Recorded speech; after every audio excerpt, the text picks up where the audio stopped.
Bienvenidos a mi canal de clases de lengua y literatura española. En esta entrega, ya la última del Renacimiento italiano, vamos a concluir este tema.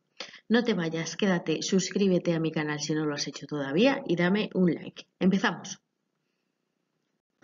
Bien, pues la novela pastoril de Jacopo Sannazaro se titula Arcadia y fue escrita en el siglo XVI. Es una obra que combina elementos líricos y elementos de la poesía narrativa y se sitúa además en un entorno bucólico y pastoril. Vamos a hacer un breve resumen de esta obra. La Arcadia presenta una trama enmarcada, ¿no?, en un contexto pastoral donde los personajes principales son pastores. La historia sigue a dos pastores, a Sincero y Damón, que comparten sus experiencias amorosas y sus reflexiones sobre el amor. A medida que avanza la narrativa, se desarrollan varias historias de amor y de desamor entre los personajes. No faltan los elementos de la idealización y del sufrimiento amoroso. La obra además también incluye elementos de la mitología y la poesía, con personajes con referencias a personajes clásicos y episodios míticos.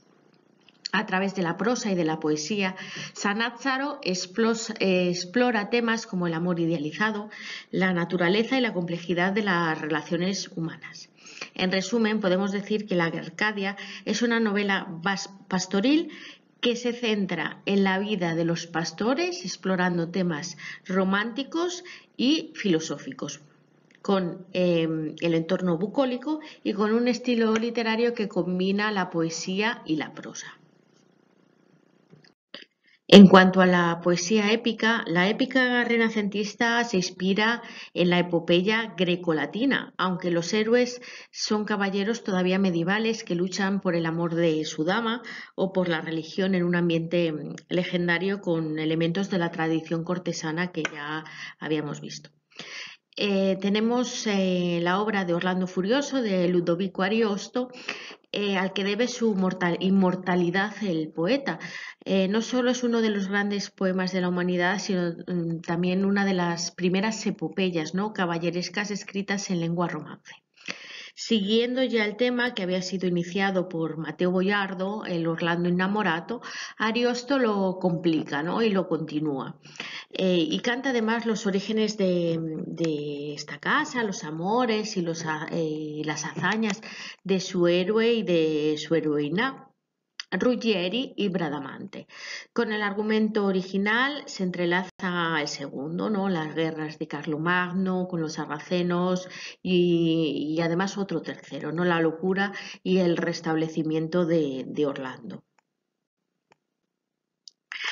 En cuanto a otro autor, tenemos a Torquato Tasso, que nació en Sorrento, en Nápoles, en el año 1544, en una familia pequeña de nobleza cortesana. Su padre era el poeta Bernardo Tasso, por entonces estaba ya al servicio del príncipe de Salerno. Entonces sus primeros años los pasó en la localidad natal y luego en Sicilia y en Nápoles. En esta última ciudad fue donde estudió en el colegio de los jesuitas. En esa época su propia hermana estuvo a punto de ser raptada por unos corsarios turcos, un episodio familiar que influyó negativamente en la visión del poeta hacia los musulmanes. Poco después, Bernardo Tasso se traslada con su hijo a vivir a Roma en 1556, ya viudo, y se traslada a Urbino al servicio del duque. Entonces Torcuato completa allí su educación, pero pronto se mudaría con su padre a Venecia, donde con 15 años comienza a escribir su gran poema épico sobre la primera cruzada.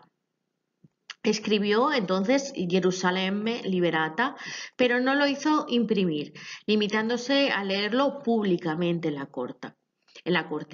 Él estaba preocupado por su obra, sobre la que tenía tantísimas dudas literarias y religiosas, y confió la revisión de su manuscrito a diferentes teólogos y preceptistas, y mientras el poema era revisado fue impreso con gran éxito en varias ocasiones, pero siempre sin la autorización del autor. E incluso el título con el que se conoce, la Gerusalemme Liberata, pertenece a uno de estos editores piratas, por así decirlo.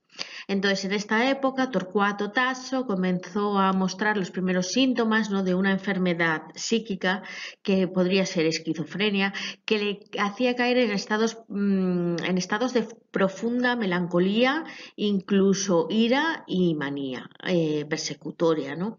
Y al mismo tiempo fueron aumentando los escrúpulos religiosos hasta el punto de que ya en 1575, a petición propia, se hizo examinar por el inquisidor de Bolonia. Aquí vemos dos imágenes, dos retratos de Ludovico Ariosto y Torcuato Tasso.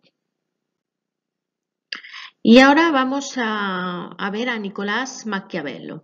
¿Quién fue Nicolás Maquiavelo? Bueno, pues fue el primer escritor político que separó la política de la moralidad, poniendo énfasis en las estrategias prácticas sobre las ideas filosóficas. Entre sus principales obras encontramos al Príncipe, los discursos sobre Tito Livio, y además escribió La Mandrágora, El arte de la guerra y las historias florentinas, entre otras. Además, desde los 29 años ocupó una serie de cargos en el gobierno y entre sus tareas estuvo la de establecer una milicia y realizar misiones diplomáticas y militares y escribir una historia oficial de la República. En su gran obra, el discurso sobre la primera década de Tito Livio, suele atribuirse a Maquiavelo la máxima que hemos escuchado tantísimas veces de el fin justifica los medios. Y la comedia del arte. La comedia del arte nació en Italia a mediados del siglo XVI, durante la época del Renacimiento, aunque hasta siglos posteriores no tendrá su máximo desarrollo. Y su influencia y su desarrollo han quedado plasmadas hasta el día de hoy en el mundo artístico actual. Entre los personajes que todavía hoy los seguimos conociendo, tenemos a Pantalone, que era un viejo avaro, libidinoso, mercader, un anciano que sufrió el desamor siendo joven, pero a la vez es bondadoso y comprensivo con algunos y amargado y malicioso con otros. Encontramos el Capitano, que era el militar mujeriego, pedante, irritante, prepotente, que es cobarde y trata sobre todo de enamorar a la mujer sin éxito, ¿no? Luego encontramos a Tartaglia, que es el juez tartamudo que ridiculiza la judicatura, ¿no? A Brighella, que es un bufón y criado de Lelio, que forma la tradicional pareja de payasos, ¿no?, junto al Arlequín, que siendo él el listo. Entonces el arlequino era aquel payaso que usaba ropa de colores alegres y vivaces, que además llevaba cascabeles, que hace malabares, acrobacias y trucos de magia. Y hace de payaso tonto, eso sí, cuando forma pareja con Brighella. Luego tenemos Polichinela, que representa al payaso actual, que es un tirititero, estimador, alcahuete. Además viene representado con una gran joroba y una gran nariz y es humillado y aporreado en escena. Y por último tenemos al Dottore, que representa la parte intelectual del triángulo sátiro del poder. Es audaz y caradura y sobre todo es experto en engaños, que unas veces se representa como médico y otras veces como jurista. Y hasta aquí el breve vídeo de hoy. Si te ha gustado, no te olvides darme un like, suscribirte a mi canal y te recuerdo que en el Facebook encontrarás un grupo anónimo al canal, Clases de Lengua y Literatura Española, donde colaboran profesores y docentes de todo el mundo. Hasta pronto.